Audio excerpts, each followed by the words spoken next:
Human masikop sa bypass operation ang usa ka nagpailang job order personnel sa home care facility sa Dakbayan sa Lapu-Lapu.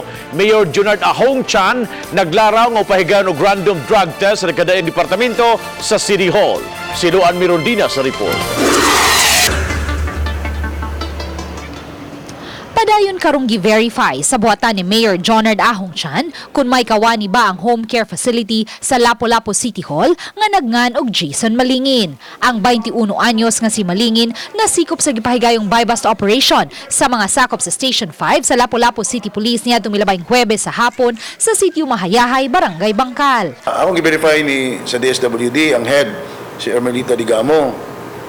Akong gi-verify sa Bangkal kay taga Bangkal man siya. Di po siya, wa po tayo tao nga Jason Malingin nga napasuod og trabaho.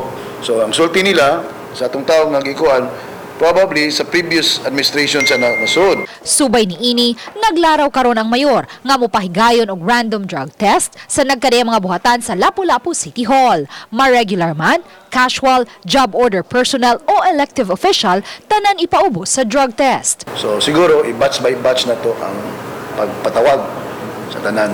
No? So, muna ito ang buhaton. So, before we can mo operate sa kaning illegal drugs, maglimpyo sa ato ang kaugalingong tugkaran. Uban ni Rinanti Quiñones, Luan Merondina, Balitang Bisdak.